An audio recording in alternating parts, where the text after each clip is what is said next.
process, realizing that there are many, many moving parts and coordination of efforts involved between multiple agencies.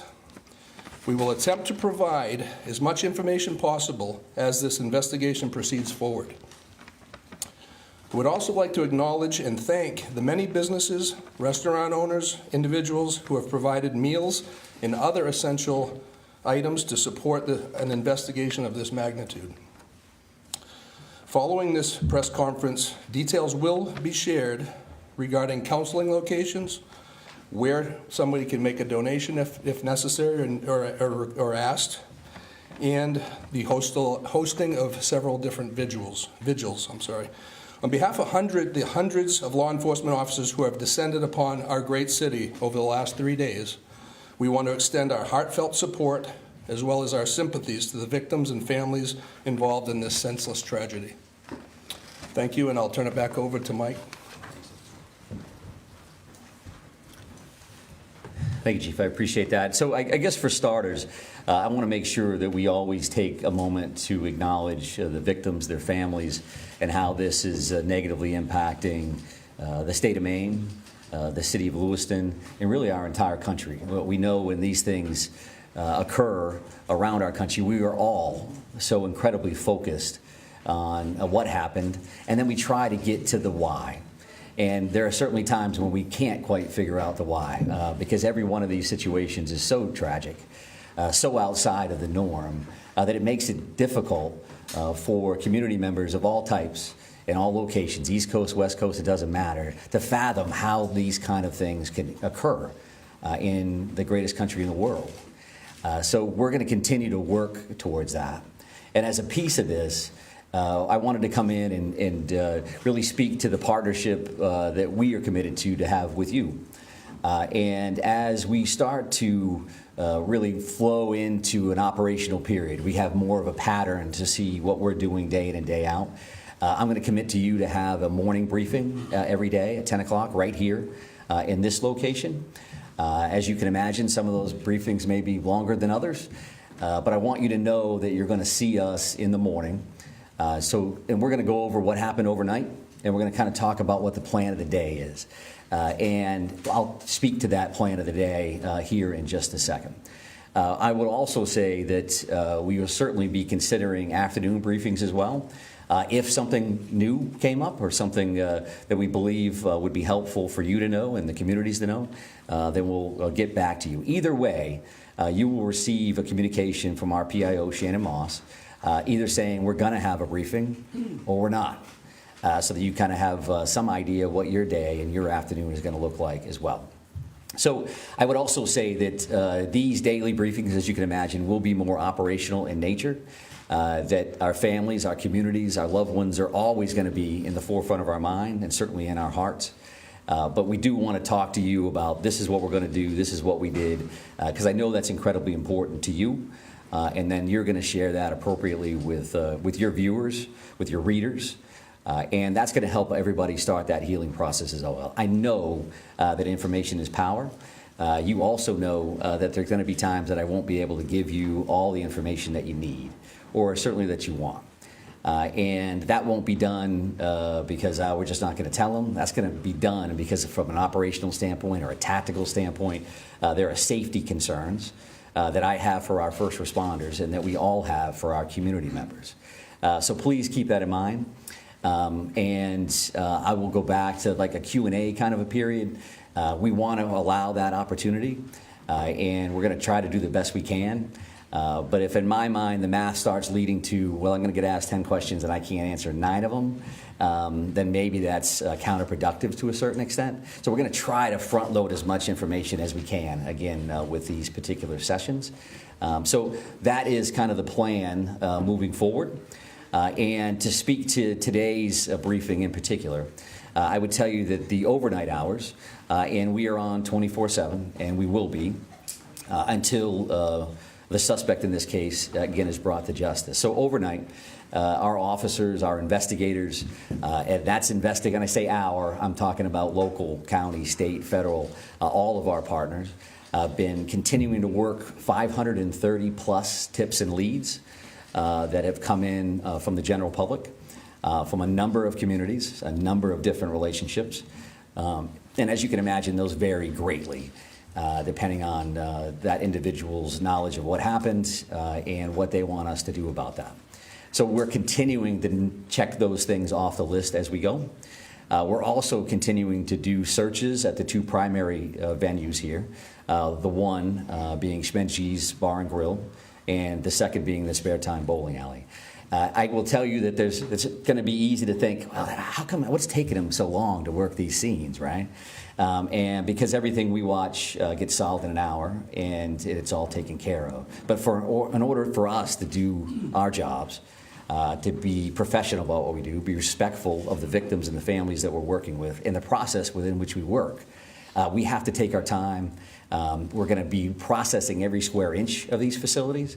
Not only do you have the victims in question, but every one of those rounds that got fired need to be investigated.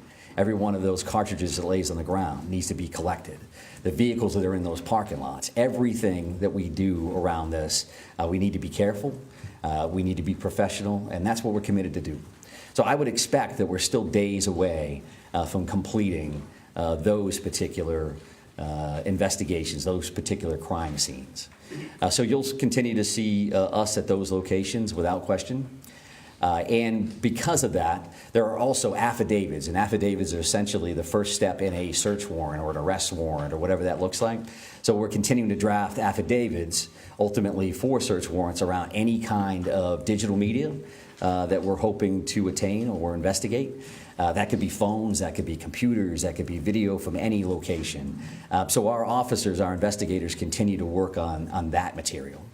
And so that's a lot of that stuff overnight, as well as using that 3 o'clock, that 4 o'clock in the morning, using that time frame to kind of plan out what the next day is going to look like. So we've trying to get some people rotated through for operational periods. We're going to get them some rest. Now let's plan what the next day is going to look like. We have a morning briefing, which kind of kicks off and says, this is what's going to happen. We need a team to go do this. We need a team to go do that. This is who our team leads are. This is the process. And then we let those folks loose to go do the good work. And we're going to try to share some of that information with you. So as we discuss that, we have some maps and some other additional information up here with us right now. I will talk about a couple of these locations here to the best of my ability. Obviously, there's a lot of us here, and this isn't ideal as far as these maps go. But if you look at this boat launch overview as an example, this dot here is that Lisbon boat launch area that we've discussed. That's where the suspect's vehicle was located ultimately, that white Subaru station wagon. And I will also say that we'll have these three primary maps, but this QR code here, and whether you can get it from your seats or come up after the fact, will give the digital version of those, so you have those readily available. You certainly understand how all of that works. So we talk about that boat launch area, and that particular location is 501 Lisbon Street. Pejebscott Landing. Pejebscott Landing is at this location. I believe we have some of our friends from the media that are out in that area now. And what will happen in this general location today is that we will be putting divers in the water along that Androscoggin River, which you see here. And that's going to look like a couple of different things. So the very first thing that you're going to see out there is you're going to see some air resources that will fly over this particular area. And they're looking to see what can we clear from the air. Do I have to put divers in that particular area, or can I tell from the top, based on the current and how muddy the water is and all those other things, can I see to the very bottom here? So that's going to start this entire process. Then there's going to be some screening and some divers that are actually in the water that may start on this side by the boat launch and will continue on this side. I would envision at some point that we'll be moving over to these particular locations here for ground searches as well. So that's gonna look like a bunch of different things. So they could be dragging a diver behind them, literally, while that diver is checking for evidence, checking for potential bodies. And I would also say that while this is going to look like a major focus today with a lot of people, we have a lot of other irons in the fire. So I'm not here saying that the suspect, we know the suspect is in the water and this is what we're doing. What I'm telling you is you're going to see a lot of activity here, and I'm going to tell you that in advance. We've got nothing to hide in that regard at all. So then you're going to have some sonar as well that's going to be utilized here. And that can look like a couple of different things. A remote operating vehicle, an ROV, is divers could use that. And that will look like a pod under the water. And that is looking for sonar, so picking up shadows, if you will, of what does that look like? Could be a log, could be anything under there. And our divers, that dive team, and that, when I say, again, our divers, that's going to be teams from all over the place. Our Maine Warden Service is heavily involved in this. We work with them all the time. The Maine State Police dive team will be in the water and will be leading this initiative. So that's what we'll see here with a couple of different kinds of sonar. And then along the shoreline, you're going to see a line search, if you will. That means literally officers on line as they're working that shoreline. And of course, they're looking for evidence. They're looking for anything that may help them down the road. Now, I say you'll see this because for us, we want to make sure that we're working with you. So there is a church parking lot across the road here. And there's also some parking available on this side of the road. Mark Laddie, who is the PIO from the Maine Warden Service, and some officers will be in this area to assist. So if you decide that you want to go to that location to pick up video and see what they're up to, then I think there's some parking opportunities here. This 196 can be busy. This area here happens to be pretty low speed. At least that's what the speed limit is. So we're going to be around there to try to keep that as safe as possible. But we want you to be mindful that we may ask you not to stand on a railroad trestle, or we want you to get your coverage. We want to be partners with you. However, you're not going to be able to have full access to that site. I think that's common sense. And we want to make sure that you can do your jobs and we can help you facilitate that. So you're going to see a bunch of people in that area, that 531 Lisbon Road. A couple of these other locations, if we start here, this is the bowling alley scene. This red dot is actually where that is. You all understand that. We will have some additional officers there checking this wood line and continuing to do those sweeps, those searches. There was a lot of shots fired in these locations. We want to make sure we have all the evidence humanly possible. And then this is far from ideal, considering it's directly behind the podium. But this is... Can we do that? We're jammed in here with the wall. Yeah, we may lean towards that QR code. If you can't see that, I apologize. We'll have to take a look at this particular option in the future if this works for us. But the bar and grill here, there is a red dot, and you can see some wood line around that. Each one of these locations is going to have lots of police officers there, as you imagine. A piece of all of these things will have a QRF, or a quick reaction force. So we're going to maintain security here. Because clearly, as you realize, the suspect in this case is not in custody. That continues to be our focus. And I think if you look at these two things, we have an investigative bucket with a great deal of resources that are investigating the crime, what occurred. And there's clearly an apprehension team here with a lot of folks that are involved in that. And of course, they're going to intermingle. That's a given. But I think in this scenario, I want you to keep those two things in mind.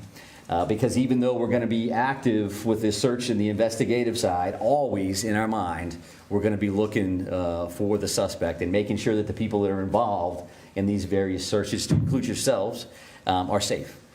So that is clearly another focus that we have in mind. I would also like to talk about, if we talk about procedures, you talk about practices. There was a lot of activity last night from members of the media in Bowdoin. And what I would tell you is that I'm showing you these three locations. There's a bunch of others that we're going to be working on.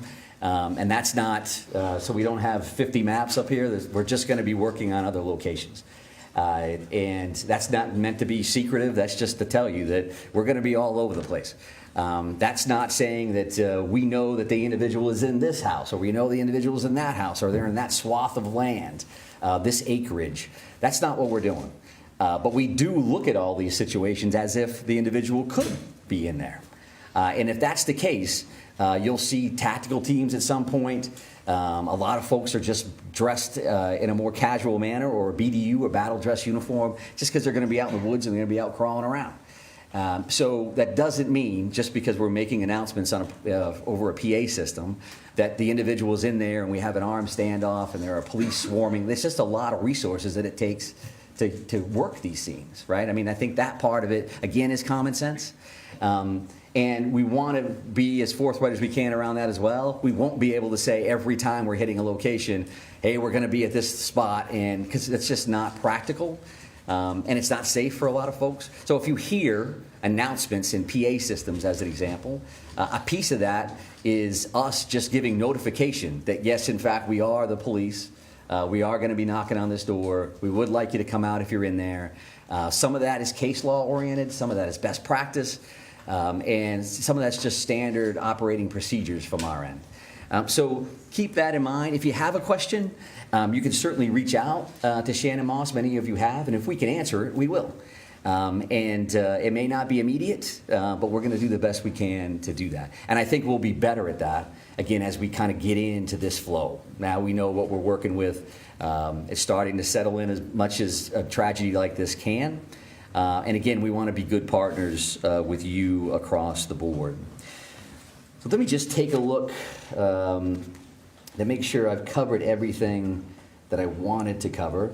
I would also say that this is a big deal here, this particular link, and Shannon will be sending that out through her media list. So this is a digital tip line. And what a digital tip line would mean is anybody, yourselves included for whatever reason, if you've got a photo, if you've got a video of what happened, or something that you think is evidentiary in nature, you think that it would be valuable for us to have, you can upload that information through that link. And that link stems from best practice in other communities where tragedies like this have occurred, that a lot of people have a lot of information. Where does it go? Maybe this is the key.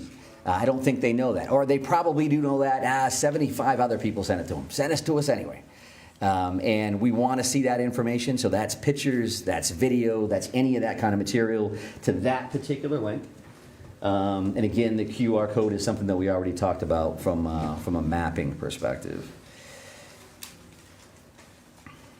I would say that our ongoing victim services efforts, that is something that we're working with victims' families, the community as a whole, and we are working with families that have currently been notified. We're continuing to identify victims in this case, and as those occur, additional resources will be available to the general community.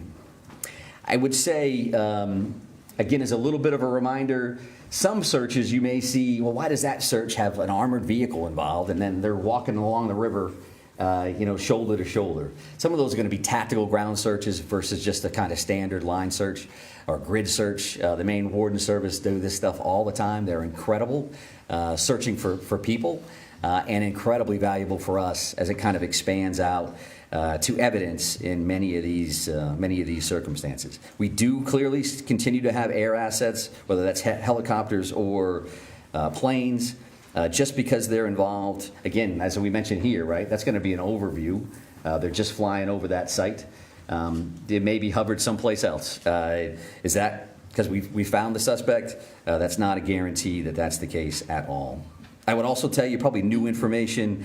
Initially, that first night, we had 70-ish or so witnesses.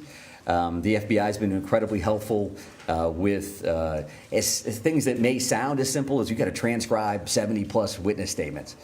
They're bringing a lot of resources to play, and so we're continuing to do a lot of that work behind the scenes as well. I think that the shelter-in-place order, right, that's currently in place for Lewiston, Auburn, Lisbon, and Bowdoin. When you hear the names of those communities, obviously you know that a lot of our focus, a lot of what occurred in those communities, whether it's Bowdoin because that's where the suspect's house was, Lisbon where the car was located, or Lewiston, Auburn. Some conversation earlier about Auburn locations, and Lewiston where the focus of those first two tragic active shooter situations occurred. That's an ongoing conversation that we'll have every minute of every day. Does it make sense that those orders are still in place? And can we relax those, change those? They have not been changed in any way at this point.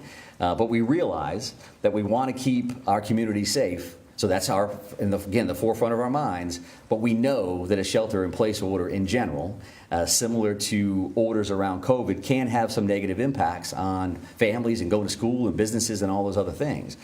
So we have that in our mind. There is that pluses and minuses chart that's just kind of active as we kind of work through this thing. So know that we are actively thinking about that. And truth be told, working with, specifically right here in Lewiston, working with our officials, working with Chief St. Pierre, working with the mayor and others, having conversations about what does that mean, and what is that going to look like this afternoon, tomorrow, and in moving forward. So I think that's enough sharing from my end. That's a lot of information to overload you with there. I would want to come back, however, to say that there's a lot of stuff going on here, but what matters to us, again, is the safety of our communities, the safety of our residents. We care about each and every one of them, as you do, and we're going to continue to fight on their behalf to bring this individual to justice, because we know that that has an impact on starting that healing process. It's not a slam dunk. It's not when we got them, now everybody's better. This is going to take a while, right? It's going to take a while for communities to work through. It's going to take forever for families to work through. You lose somebody that you loved. That's a big, big deal. So I don't want to get lost in the minutia of this is what we're doing and this is a map and it's a QR code. It always comes back to this other stuff for us. So again, we're going to try the Q&A deal and see where we go. Go ahead, right here. There were reports that you all found a note at his home. Do you know the contents of the note, and can you share that? Yeah, so we've heard the same thing, and there was a note at one of these residences. I'm not prepared to really talk about what that included. And I think that's probably, again, a common sense answer because that does involve, is there a mindset here? Is there a motive? What did that entail?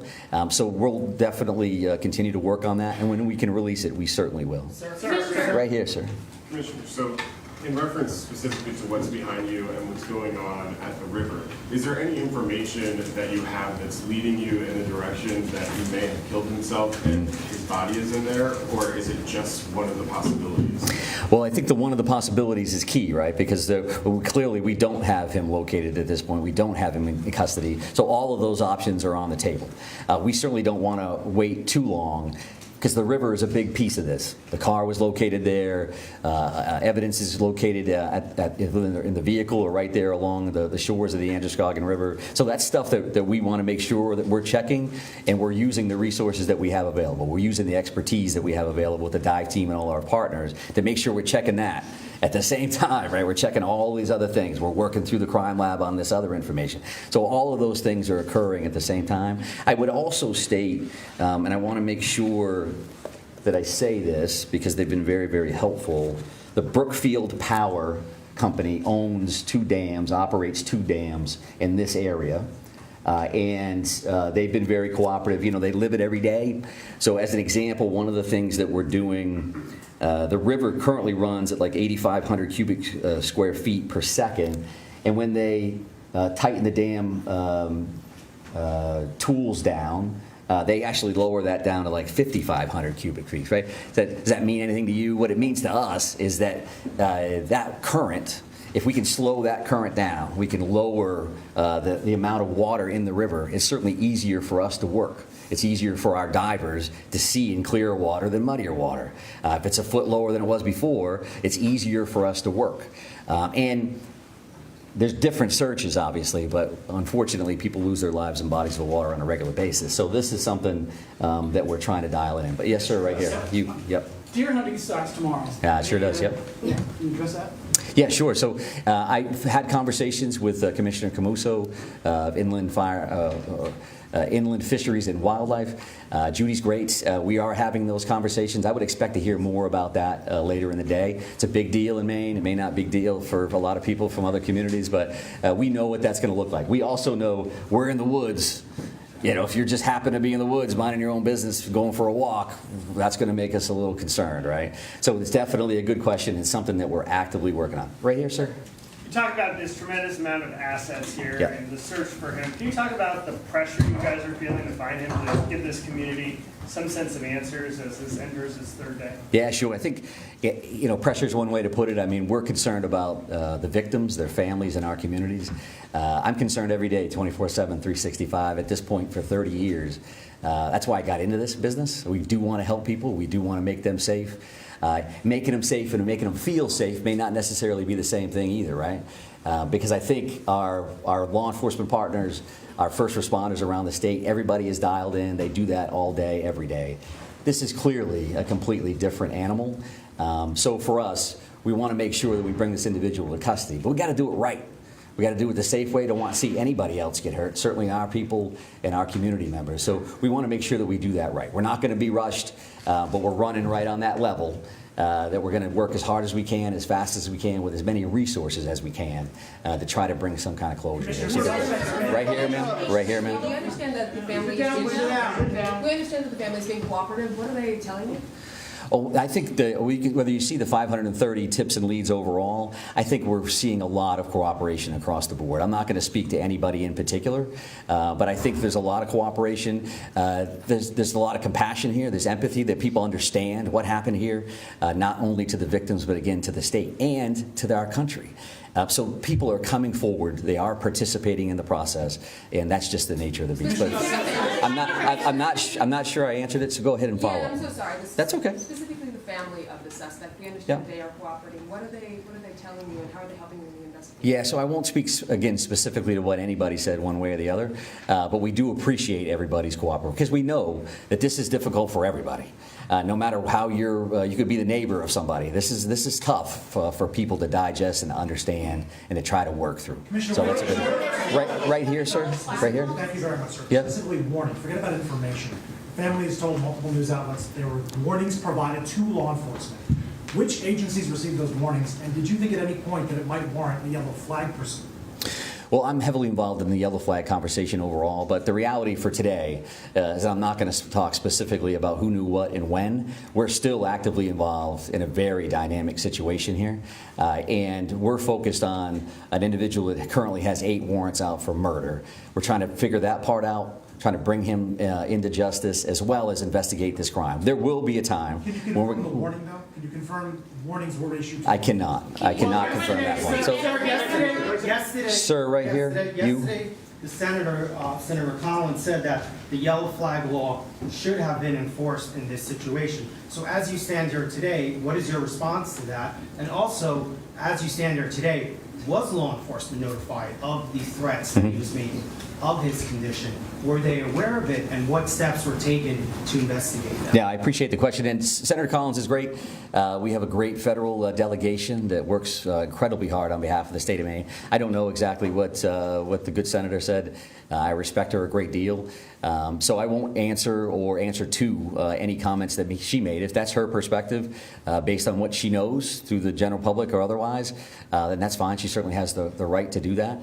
But based on what I've seen, we're going to continue to work through that. We asked good questions. It may have been you, sir, around the firearm itself, and there's going to be an opportunity. The ATF is here. The ATF is working with us. They have been there since the first second. There's going to be an opportunity to answer all those questions and figure out, so was that a violation or not? It's also an opportunity from an educational standpoint to talk about what that really means, what that really looks like, and what the options, in fact, are. Right, I mean, the thing is that folks want to know.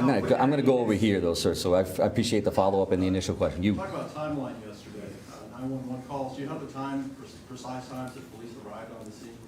Arrived, no. So it was 6:56 for the initial call, and then 7:08 for the second call. Multiple calls for each location. And so that's what I had. I don't know exactly when they arrived, other than to say these calls in any scenario are a priority, to say the least. So everybody's going, and they're going as fast as humanly possible. So that's the. I'm not done answering the first question. So was that enough, sir? Does that make sense on that? I will take a look at the arrival time so that we have that information, and we may be able to provide that at a different. And I would say this, okay? The way this is going to work, just so we're all clear, the way this is going to work is if we have a Q&A and you ask me questions and I attempt to answer them, as soon as we start yelling over each other, I'm done. Just so we're clear. And we don't want to do that. We're trying to be as cooperative as we can across the board. But we'll be back another time, and we're just trying to figure that out. Yes, sir, right here. Thank you. We're coming up on 48 hours. Are you concerned the trail is growing cold? I think that every minute that this goes on, we're more and more concerned, because what's the next thing that's going to happen? And we understand that, and that's why we're working 24/7 to bring this individual to justice and to try to bring some closure and overall safety to our communities. So yes, we feel that just as much as the community member does or any of us. This is a privilege. This is an honor we have to do something about these tragedies when they occur. In many instances, I've been in those scenarios. This happens out of state. You're sitting on your couch wishing you could do something to help. Well, we're in a position to do something to help, and we will. There's no question in my mind that we will bring this individual into custody one way or the other. I'm going to take one more question from you, sir, and then we're going to be done. Confirm that you've identified 16 out of the 18 bodies, and if so, can you confirm the demographics, please? Yeah, and I think that that may be a question, the specifics may be a question for a future briefing. We have identified and notified the families of 8 of the 18 fatalities that were involved in this incident. We mentioned those 8 murder warrants, and the reason why we have 18 victims, we only have 8 of those warrants. That's just because 8 of those people have been identified, and 8 of those people, the families, have been notified, which is certainly key for us to make sure we get that right. But further demographics around that, the colonel gave gender yesterday, and we'll take a look at ages and some other information. I'd like to be able to. So I'd like to be able to honor the group of victims by talking about them in a specific session that I would view coming shortly. 8 of the 18 have been identified and notified, not 16, and I don't know where that came from. So thank you very much. I do appreciate it. We will see you again along the way. Thank you. In Maine. Hold still, everyone. All right, officials there giving an update. Not a lot of big headlines, though, that came out of it. We know that there are divers that are going to be in the water today, 530 plus tips that have been sent in to the FBI, and that the shelter-in-place order will remain for the time being. So let's bring in Jerika Duncan, who's following this story for us. Jerika, first to you, before we bring in Arlene Keano, who's also on the ground. What have you been seeing and hearing? I know you've spoken to some of the victims' families. What have they been telling you? They're shocked. They're upset. They're frustrated. And they want this guy captured. And I think 3 things stuck out to me at that news conference. Jeff Begay's asked a question about concerns now that we're getting, further and further away from these initial shootings on Wednesday about finding this individual.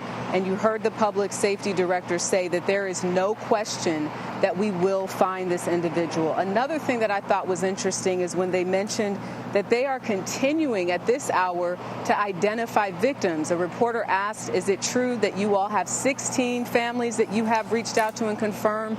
He did not answer that question and leaned in on the numbers that were given 24 hours ago when we knew that there were 8 people that officials had reached out to who passed away and notified their families. And also, I thought it was worth mentioning this notion of 70 plus witnesses. Speaking to sort of the operational logistics part of this investigation, they were making a case for, listen, we've got 70 people we're talking to. We're still trying to identify victims. And having been here late last night when there was a lot of commotion around that house in Bowdoin, people were wondering, did they catch him? Didn't they catch him? Is a family member inside? Is a dog moving inside? There was so much speculation that there was a Twitter post or X post that mentioned what they were doing was routine, even though you could hear bangs, you could hear people say, come out. But at the end of the day, we still don't have this suspect in custody. So this, to me, was an update for the community where officials were asking for patience. they were reminding people that safety is paramount. They said that there's an appreciation for the support across the country, as you can imagine, when these things happen. Other communities, whether, it is a Buffalo or in Texas or in other parts of the world who, there's so many. I mean, we said this was the 565th mass shooting in this year alone. So he talked about just getting support from people and guidance about how to move forward from here. We were hoping to get, I think, more information on just where they are, but really this was about letting us know and letting the community know that, listen, you will see officials out and about, ATF, FBI, dive teams, air resources, ground searches, saying that even though I'm showing you 3 locations, he said there are a number of other places that we will be at, so basically don't be alarmed when you see us there.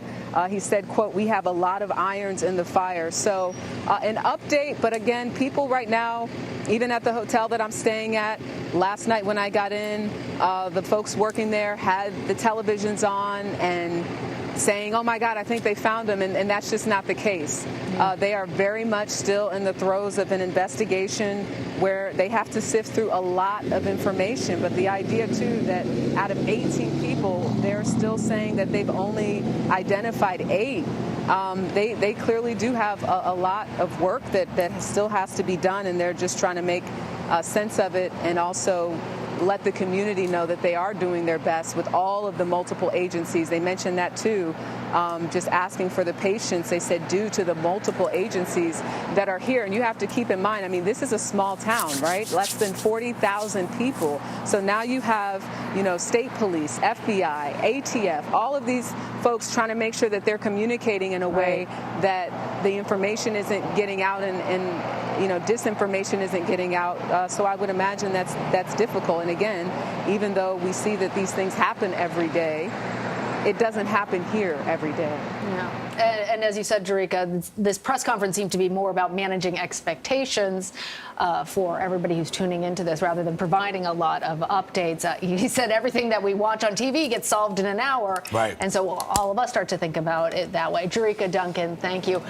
We want to talk a little bit more about that continued work that officials said that they have with victims' families. And on that, Arlene Quijano is outside of the Central Maine Medical Center. She's been talking with the families of victims as well. Elaine, what new information have you learned? So not much more to add to that identification process that Jerika was laying out. Again, notable, as Jerika said, that 8 out of the 18 fatalities that those victims have been identified. We heard the public safety commissioner there say that they are working with the families as that process moves forward. But a bit of an update here from the hospital. Earlier, we were told that there had been 8 people still hospitalized here, but then minutes later got an update that it was 7 people who remained in the hospital. So we are working now to determine what the reason for that change might be. We will let you know as soon as we get that information, but that's been the development this morning that's certainly been notable from our post here at the hospital, where, as we have been speaking about, the picture of what happened here on Wednesday night was emerging more fully. We know from officials that they essentially put into place very quickly their mass casualty plans. That first call coming in at 6:56 p.m. on Wednesday night, the next one 7:08 p.m. Officials here tell us that within 45 minutes to an hour or so, they were able to get 6 operating rooms fully staffed, up and running, and those were running simultaneously. Just unimaginable heroics happening here as they tried to save as many lives as possible. Yeah, an area that is unaccustomed to this, certainly, but it does feel odd that less than half of the victims have been identified. Incredibly strange. I mean, I know it's a difficult task to do, but you would think some 48 hours later, you would have a sense. Perhaps it's because they haven't yet spoken to the families. There's a lot of questions there. Yeah. All right, Elaine, thank you. After weeks of standoffs for the House Speaker seat, the vacancy was finally filled by Congressman Mike Johnson on Wednesday. It's a big profile boost for the representative from Louisiana, but there are concerns about his ability to fundraise compared to the former House Speaker, Kevin McCarthy. He's also facing some scrutiny for his hardline stances on abortion and his election 2020 denialism. For more on this week's political news, we're joined by Leslie Sanchez.